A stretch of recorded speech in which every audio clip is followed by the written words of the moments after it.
This year's LogiMAT was themed,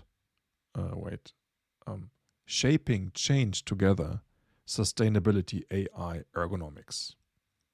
Which of course has nothing to do with the trade show and is just as generic as any other trade show slogan that they come up with in any other year. I think traffic is always a bit dense in and around Stuttgart, but this time it was, well... You know it's LogiMAT when it takes you 2 hours to go from your hotel to the trade show.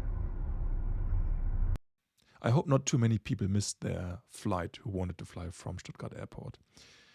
Also, besides the traffic to the trade show, going back in the evening turned out to be a bit of a problem because there was a car burning in one of the parking lots. So everybody had to stay on the trade show and couldn't leave with their cars for quite a while.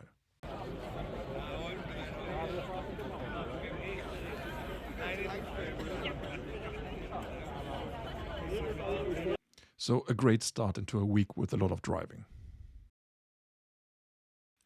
Now the first thing to say is that Marco Gebhardt of Gebhardt Group, a company that I will mention later again, he already wrote up a short but very concise summary of his impressions of LogiMAT. And frankly, there's not so much to add.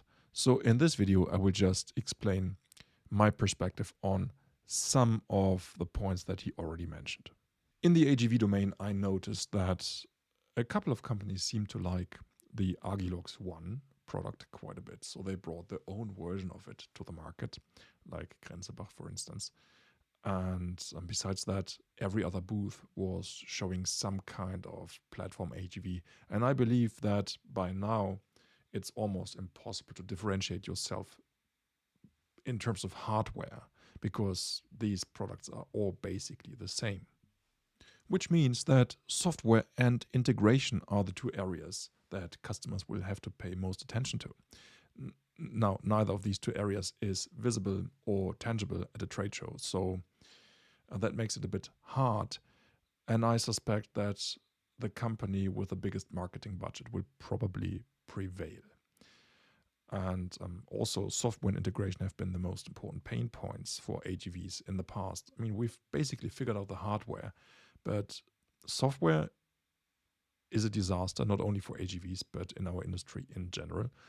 And integration is also a bit of luck.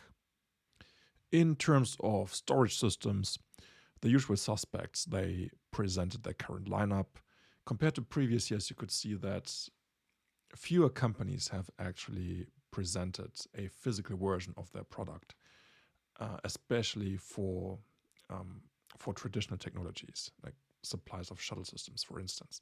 And for shuttle systems and similar mature technologies, I think that is okay, because by now these systems have become industry staples that do not vary a lot.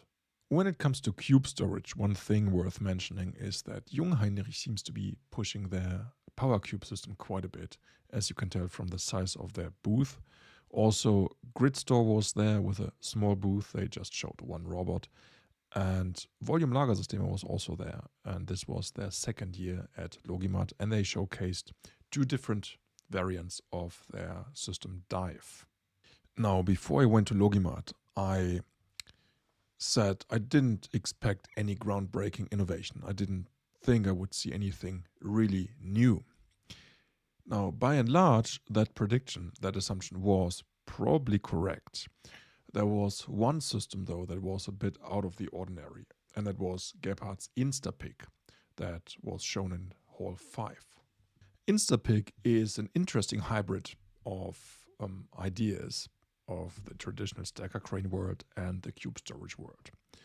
So it uses a normal rack setup that we know from stacker cranes, but instead of using stacker cranes that run within an aisle, it uses robots that run on top of the grid, as in a cube storage system. According to the Gebhardt folks that I've talked to, the Instapick robot should have a retrieval performance that is comparable to that of an AutoStore bot. And there's no digging required because the Instapick storage depth is maximum 2 deep. So that is that. Of course, that comes at the expense of storage density, but then again, you can build the system higher, I think up to 12 meters. Also, because of the rack setup, there won't be any trouble with fire safety, which is frankly a big plus, and increasingly often it is a showstopper for other systems. So it's not cube storage, but it uses the concept of an ASRS on top of the grid.